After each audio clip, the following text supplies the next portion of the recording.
लोकतंत्र का गला धीरे धीरे करके काटा जा रहा है। नॉन बीजेपी जितनी भी गवर्नमेंट हैं उनको चाहे तो सीधा डायरेक्ट सेंट्रल की तरफ से फंडिंग रोक के, चाहे गवर्नर्स के थ्रू किसी न किसी तरीके से उनको तंग किया जाता है। आम आदमी पार्टी को तो बहुत ही स्पेशल निशाने पर लिया हुआ है, क्योंकि आम आदमी पार्टी एक ऐसी पार्टी है जो बहुत तेजी से बढ़ रही है। नेशनल पार्टी बन गई है, सिर्फ महज 10 साल की उम्र है लगभग।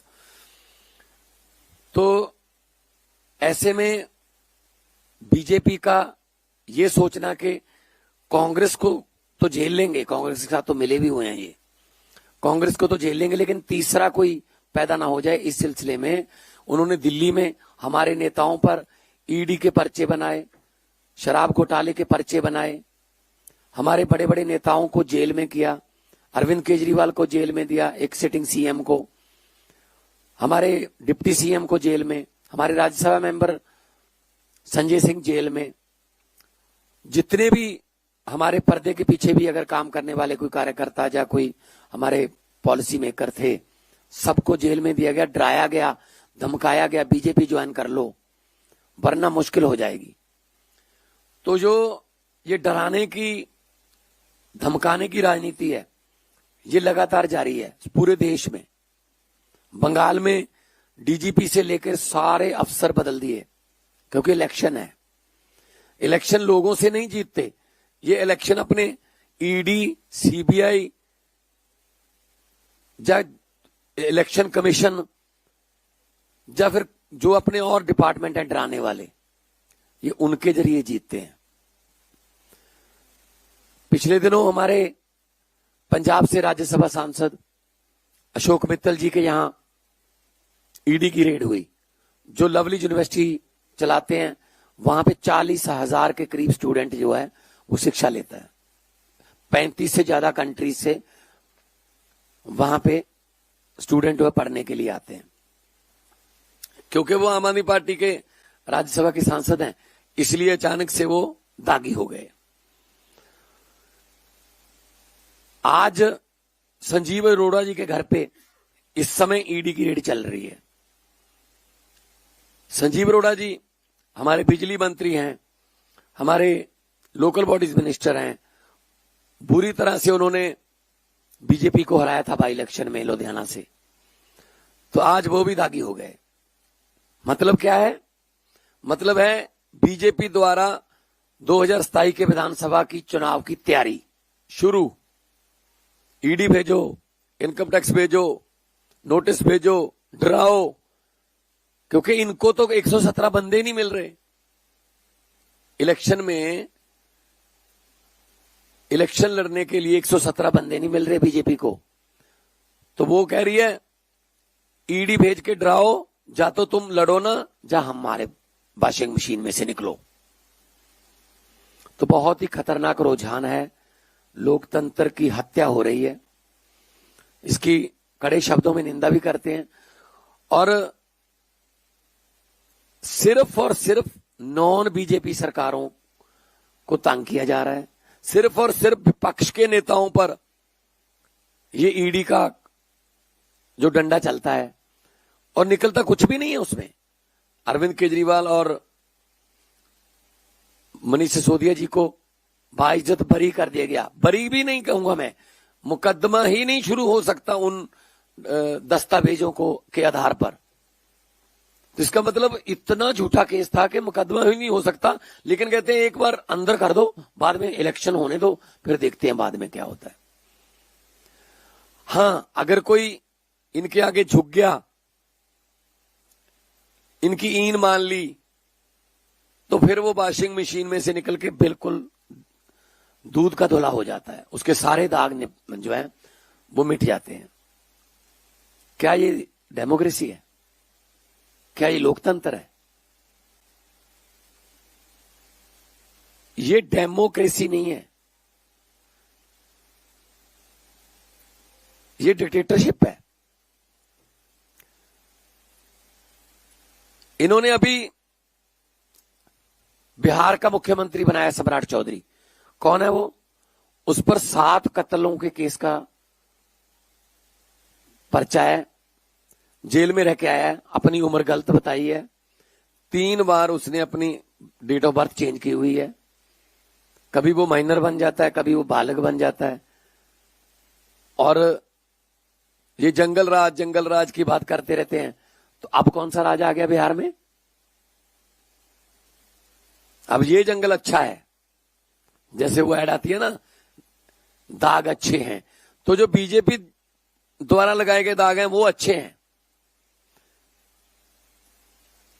जितना मर्जी ये हमें तंग कर ले, जितना मर्जी ये ईडी, सीबीआई, जो भी इनके पास एजेंसियां हैं भेज ले, लेकिन हम डरने वाले नहीं हैं। हम वो पत्ते नहीं हैं, खास तौर पे मैं कहना चाहता हूं, हम वो पत्ते नहीं हैं जो शाख से टूटकर गिर जाएंगे। आंधियों को कह दो अपनी औकात में रहें। हम डरने वाले नहीं हैं, हम वो मिट्टी से बने हुए नहीं हैं, हम किसी और मिट्टी से बने हुए हैं। अब पंजाब में इनको 1 या 2 सीट आती हैं विधानसभा में, अब पंजाब में उसको बढ़ाने के लिए ईडी का सहारा लिया जा रहा है। पंजाब में इनके पास कोई केडर नहीं है, कोई नेता नहीं है, इसलिए कांग्रेस से, अकाली दल से, जहां से मिलता ले लो। कांग्रेस का प्रधान ले लिया, कांग्रेस का एक्स सीएम ले लिया, कांग्रेस का एक्स खजाना मंत्री ले लिया, कांग्रेस का एमएलए ले लिया, कांग्रेस का एक्स एमपी ले लिया, मिनिस्टर ले लिए कांग्रेस के। बीजेपी ने एक कांग्रेस विंग बना रखा है पंजाब में, बीजेपी का कांग्रेस विंग, क्योंकि उनके केस होंगे, उन केसों को फिर दबाना भी है, तो वो उनको डरा के, उनको फाइलें दिखा के डराते हैं। ये लोकतंत्र है। मोदी साहब का ध्यान होना चाहिए था कि कैसे देश में बेरोजगारी खत्म की जा सकती है, कैसे अच्छे स्कूल हो सकते हैं, कैसे अस्पताल में अच्छा इलाज हो सकता है, कैसे करोड़ों नौजवानों को नौकरियां मिल सकती हैं, कैसे ये एलपीजी या पेट्रोलियम पदार्थों का जो जंग लगी हुई है उसमें से हमने बीच में से कैसे निकलना है ताकि हमारे देश के लोगों पर या उनकी जेब पर कोई बोझ ना आए। ये इस बात पे ध्यान होना चाहिए था। इनका ध्यान है इसको सिक्योरिटी कम कर दो, इसकी सिक्योरिटी ऐड कर दो, इसके यहां ईडी भेज दो, इसके यहां सीडी भेज दो, इसके यहां पता नहीं क्या ईडीओ सीडीओ से ये मतलब राजनीति कर रहे हैं। सरकारें ऐसे चलती हैं क्या? सरकार तो फिर ट्रंप चला रहा है। जब सरकार चलाने की बात आती है तो वाशिंगटन से, व्हाइट हाउस से ऑर्डर आते हैं कि आपको 1 महीने की इजाजत दी जाती है, आप यहां से तेल ले लो, आप यहां से एलपीजी ले लो, आपको 3 जहाज अलाउ किए जाते हैं, ये ले लो, लेकिन इसके बाद नहीं। तो फिर बिशप गुरु बनने चले थे, बिशप चेले बन गए हम तो क्या ऐसे देश चलता है? और कुछ भी बोल देते हैं, कुछ भी बोल देते हैं। सतेंद्र जैन हमारे नेता, मतलब लगभग 90% हमारी पार्टी के नेताओं को जेल दिखा दी इन्होंने, जबकि किया कुछ भी नहीं है। तो इनका ये ईडी का हथियार, ये सीडी का हथियार, ये सीबीआई का हथियार, ये इलेक्शन कमीशन का, आप देखिए बंगाल में क्या हो रहा है। बंगाल में हड़कंप मचा हुआ है और इलेक्शन कमीशन धमकी दे रहा है एक पार्टी को, पॉलिटिकल पार्टी को, अब तेरी नहीं चलेगी। किसका मतलब किसकी चलेगी? अब बीजेपी की चलेगी। किसी भी हालत में जीतना है, किसी भी हालत में बंगाल को हथियाना है, केरला को हथियाना है, तमिलनाडु को हथियाना है, फिर भले ही उसके लिए हमें डिलिमिटेशन करनी पड़े, ये वो लालच देने पड़े, कोई भी लालच देना पड़े, लेकिन जीतना है। तो लोकतंत्र जो है वो खतरे में है देश में, उसके लिए सबको आगे आना होगा।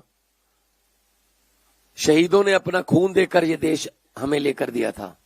शहीद आजम भगत सिंह, राजगुरु, सुखदेव, चंद्रशेखर आजाद, करतार सिंह सराभा, गदरी बाबे, मदन लाल ढींगरा, लाला लाजपत राय, कितनी कुर्बानियां हुई, कितनी जवानी में कुर्बानियां हुई। 23 साल की उम्र, 22 साल की उम्र, 19 साल की उम्र। और क्या उनकी आत्मा को आज सुकून मिलता होगा? ये देख करके ये देश दे के गए थे हम, इस देश के लिए कुर्बानियां दी कि जहां सिर्फ दो बंदों की चलती है। पहले हमने सुना था हम दो हमारे दो, वो परिवार कल्याण का नारा था कि दो बच्चे ही काफी और से माफी। अब क्या है, अब भी हम दो हमारे दो ही हैं। अभी भी अमित शाह और मोदी हैं, हम दो और हमारे दो, आगे उनके भी दो हैं, अंबानी और अडानी। तो हम दो हमारे दो के नारे पर जो सरकार चल रही है, बाकी 140 करोड़ का कोई नहीं पूछता, किस्मत पे छोड़ रखे हैं लोग। सख्त शब्दों में निंदा करते हैं हम कि जिस तरीके से ये डेमोक्रेसी का कत्ल कर रहे हैं। राज्यपाल पॉलिटिकल रैलियां करने के लिए रखे हुए हैं, राज्यपाल बिल पर बैठ जाते हैं, 2-2 साल बिल पास नहीं होते, 4-4 साल बिल पास नहीं होते, सुप्रीम कोर्ट में जाना पड़ रहा है स्टेटों को।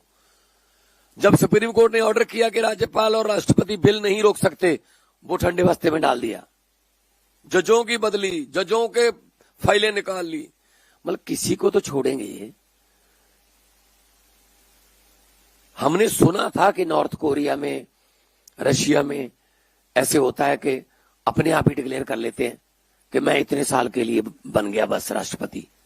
तो ये भी तो वही बात है बस। फिर अगर एसआईआर से आपने असली वोट काट देने हैं, जो वोट विपक्ष को पड़ते हैं, गली गली से जो पन्ना प्रधान, पता नहीं गली का पन्ना, पता नहीं क्या क्या नाम रखे हुए इन्होंने, पन्ना प्रमुख, वो बता देते हैं ये इतने घर जो है बीजेपी के हैं, इतने घर आम आदमी पार्टी के, इतने घर कांग्रेस के, उनकी वोट काट दो।